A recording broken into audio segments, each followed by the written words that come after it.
সন্দীপ ঘোষের বিরুদ্ধে আপনাদের অভিযোগ কি? তাকে তো বলা হয়েছে যে দুর্নীতির কেসে সে অভিযুক্ত, যিনি প্রিন্সিপাল ছিলেন, যে দুর্নীতি হয়েছে, যেটা আর্থিক যেটা দুর্নীতি হয়েছে সেই কেসে নাকি শুধু তিনি অভিযুক্ত। সমস্ত আমার মেয়ের মৃত্যুর বিষয়টা সন্দীপ ঘোষের ইশারাতেই হয়েছে এবং তথ্য প্রমাণ লোপাটের সঙ্গে তো সম্পূর্ণভাবে যুক্ত। এবং এমনকি আমাদের কাছে কিছু ছবি পরবর্তীকালে আমরা পেয়েছি যেখানে সন্দীপ ঘোষ এবং আশিস পান্ডে ক্রাইম সিনে প্রেজেন্ট থাকাটাও তো আমাদের ভারতীয় দণ্ডবিধির বিএনএসএ আইন আছে, সেটাও একটা অপরাধ। কিন্তু যারা যারা এই ক্রাইম সিনে দেখা গেল ডিসি সেন্ট্রাল ক্রাইম সিনে মার্ক করে করে দেখিয়ে দিল এরা এরা উপস্থিত ছিল, সিবিআই তাদের জিজ্ঞাসাবাদও করেনি। আপনার কি মনে হয় সন্দীপ ঘোষ জামিন পেয়ে যাবেন, ছাড় পেয়ে যাবেন? কোথা থেকে জামিন? হ্যাঁ, এটা বলা যায় না। রাজ্য সরকারের যা চরিত্র দেখতে পাচ্ছি, এতদিন জেল খাটছেন, ওনার এখনো সরকারি চাকরি যায়নি, উনি তো জেলে বসে মাইনা পাচ্ছেন। জামিন তো তিনি পেয়ে গেছেন, ছাড় পেয়ে যাবেন?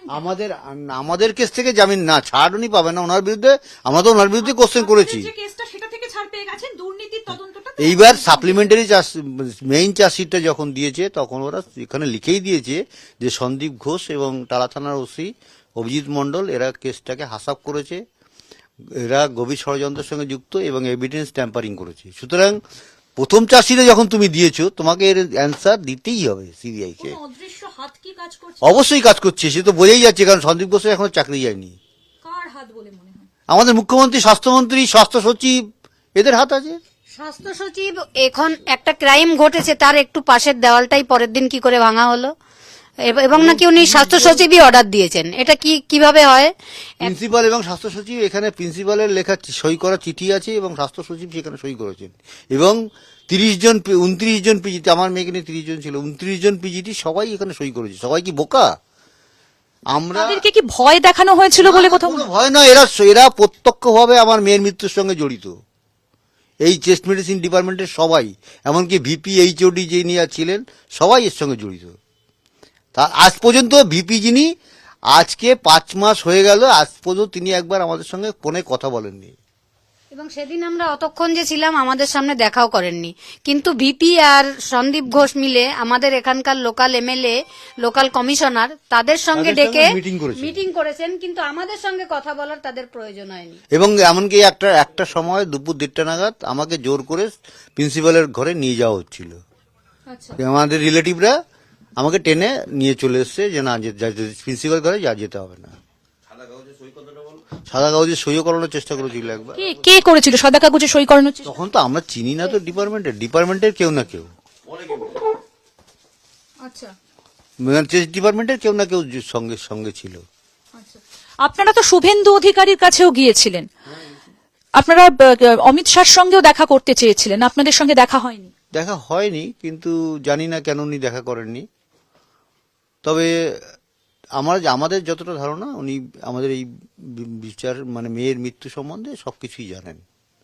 কোথাও কি মনে হচ্ছে এই কেসটা নিয়ে, অভয়ার এই কেসটা নিয়ে একটু রাজনীতি হয়ে গেল? রাজনীতি তো হয়েছেই, প্রথম দিন থেকে হয়েছে। তা না হলে আমি যাদের ডেকে নিয়ে গেলাম আমার প্রতিবেশী এবং আমার বন্ধু মনে করে, তারা আমার বিরুদ্ধে গিয়ে রাজনীতি পার্টির হয়ে কাজ করলো। যাদের আমি ফোন করে ডেকে নিয়ে গেছিলাম, দুজনকে, সোমনাথ দে এবং সঞ্জীব মুখার্জি, তারা আমার হয়ে কাজ না করে পার্টির হয়ে কাজ করেছে। রাজনীতি তো প্রথম দিন থেকেই। আমরা তো মেয়ের দ্বিতীয় পোস্টমর্টম চেয়েছিলাম, কিন্তু আমাকে দিয়ে সাইন করিয়ে জোর করে পুলিশ নিয়ে চলে। আমার বাড়ির এত লোকজন ছিল, কাউকেই গাড়ি মানে বলা হয়নি, তারা ওখানে পড়ে রইলো, তাদের সঙ্গে আমরা কথাও বলতে পারলাম না। আমাদের জোর করে গাড়িতে ঢুকিয়ে দেওয়া হলো। তারপরে হঠাৎ দেখি মেয়ের দেহটাও গাড়ি নেই, তখন আমরা টালা থানায় যাই, কিন্তু 2 ঘন্টা আমরা ওখানে বসে থেকেও এফআইআর লেখাতে পারিনি, কারণ পুলিশ এসে আমাদের গাড়ি আটকে রেখেছিল। এবং প্রথমে গিয়ে দেখি হয়তো 10 জন পুলিশ, কিন্তু পরে দেখি 200 পুলিশ ওখানে হয়ে গেছে। আমাদের এখান থেকে ফোন যাচ্ছিল, আমরা ফোন ধরছিলাম না। আচ্ছা, একটা কথা বলি, আপনি দুজনের নাম বললেন, সঞ্জীব মুখার্জি বলে আপনি একজনের নাম বললেন, যিনি আপনাদের বাড়ির পেছনেই থাকে, আপনাদের এলাকা এক্স কাউন্সিলর ছিলেন, সিপিএম এর কাউন্সিলর ছিল, এখন তৃণমূল করে। এবং যেদিন অপূর্ব বিশ্বাস সাক্ষী দিয়ে বাইরে দাঁড়িয়ে এসে বলেছিল যে আমি যদি তাড়াতাড়ি পোস্টমর্টম না করতাম রক্তগঙ্গা বইয়ে দেবো বলে একজন ভয় দেখিয়েছিল, তখন ও নানান রকম ভাবে বললো যে আজকে আমি ওর বিরুদ্ধে মামলা করব, এই করব সেই করব, কিন্তু রাত ও ছিল না এখানে। যেদিন ফিরল তখন এমএলএর সঙ্গে, এটা কার কথা? সঞ্জীব মুখার্জি এমএলএর সঙ্গে এবং নৈহাটির এমপি কি জানি নাম, পার্থ ভৌমিকের সঙ্গে মিটিং করে তবে তারপরে বাড়িতে এসছে ও। সেটা উনি মানে এটা সঞ্জীব মুখার্জি মিডিয়ার সামনে এটা প্রকাশ হয়ে চলে এসছে। আপনি তারপরে জিজ্ঞেস করেননি যে কেন তিনি এই কথাটা আমরা ওর সঙ্গে এখন কোন রকম যোগাযোগ রাখি না, কথাও বলি না। ও আমাদের সঙ্গে যোগাযোগ রাখার চেষ্টা করে, আমরা যে এই ধরনের কাজ করতে পারে তার সঙ্গে যোগাযোগ রাখবো কেন? কিন্তু তিনি পার্থ ভৌমিকের সাথে কেন গেছিলেন মিটিং করতে?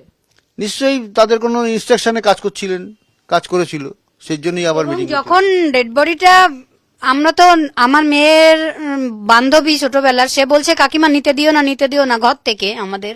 তখন সঞ্জীব মুখার্জি ঠেলে, এই কত রাত্র মানে অনেকক্ষণ হয়ে গেছে, নষ্ট হয়ে যাচ্ছে, সর বলে আমাকে ওকে সবাইকে সরিয়ে সঞ্জীব মুখার্জি আর পুলিশ মিলে নিয়ে চলে গেছিল আমার মেয়ের দেহ। মানুষকে বিশ্বাস করলে যে মানুষ এত কিন্তু বিশ্বাসঘাতকতা করতে পারে, তারপরে- এটা একটা উদাহরণ তার। আপনাদেরকে কি টাকা দেওয়ার কোন রকম কোনো অফার দেওয়া? নর্থ ডিসি নর্থ নামটা বলতে পারবো না, সঞ্জীব মুখার্জি বলে যিনি, ওই নিয়ে এসেছিল আমার সামনে ডিসি নর্থ এক প্যাকেট, একটা সাদা কাগজের প্যাকেট। আমি বলি কি আছে? বলে কিছু টাকা আছে, আপনার কাজে লাগবে। আমি তখন বললাম যে দেখুন, আপনার এই যে আইপিএস ব্যাচটা পেতে যত কষ্ট হয় তার থেকে বেশি কষ্ট করে আমার মেয়েটা আজকে এই জায়গায় এসেছিল, কিন্তু আজকে আর সে নেই, কিন্তু আপনি তাকে টাকা দিয়ে অপমান করছেন তাকে। তখন বললে উনি টাকা নিয়ে চলে গেছিলেন। মানে টাকা যে আপনাদের অফার দেওয়া হয়েছিল সেটার তখন নয়, এখনো চেষ্টা করা হচ্ছে আমাদের টাকা দেওয়ার জন্য। কারা চেষ্টা করছে? তৃণমূলের পক্ষ থেকে লাস্ট কবে এসছে আপনার কাছে এই অফারটা? 4 কোটি টাকা স্টুডেন্টরা যে তুলেছে ফান্ডিং, এই টাকাটা তৃণমূলের ছাত্র যে সংগঠন তৈরি হয়েছে আরজি করে, তারা বলেছে এই টাকাটা ওর মা বাবাকে দিয়ে দেওয়া হোক, যে কোনো রকমের টাকা দিতে হবে। এবং সেদিন লোয়ার কোর্টে দাঁড়িয়ে সিবিআই এর উকিলও বলেছে যে জজকে যে কম্পেনসেশনটা আপনি ঠিক করে দেবেন। আমি তো কম্পেনসেশনের প্রশ্ন যদি শনিবার দিন ওঠে, আমি স্পষ্ট কথা জজকে বলবো, দেখুন স্যার, আমরা এখানে ভিক্ষা করতে আসিনি টাকা, আমরা বিচার করতে এসেছি, পেতে এসেছি, কম্পেনসেশনে আমাদের প্রয়োজন নেই। ঠিক কথা। এমন কি ঘটনা পেছনে থাকতে পারে যে আপনাদেরকে 4 কোটি টাকা অফার করছে? হ্যাঁ, অবশ্যই আছে। এই যে এতগুলো দিন গেল, আপনি তো বললেন যে আমি অনেক মানুষকে চিনেছি, কাদেরকে পাশে পেলেন এই গত 5 মাসে? অনেককে পেয়েছি, আবার অনেককে পাইনি, অনেকে বিশ্বাস করে ঠকিয়েছি। যেমন আমাদের লয়ারকে বিশ্বাস করেছিলাম বলে ঠকিয়ে চলে গেছেন।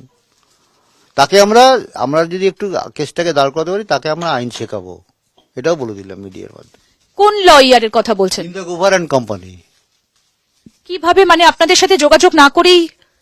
আমরা চিঠি দিয়েছি সিবিআই কে, আমাদের যে অবজেকশন গুলো, চিঠি দিয়েছি সিবিআই কে দেওয়ার জন্য, থ্রু কোর্ট। উনি কি করেছেন, প্রথম চিঠিটা থ্রু কোর্ট দিলেন, দ্বিতীয় 2টো চিঠি পরপর দিয়েছি উনি সিবিআই কে সরাসরি দিয়ে দিয়েছেন, উনি থ্রু কোর্ট আর দেননি, প্রুফটা যাতে আমরা না রাখতে পারি।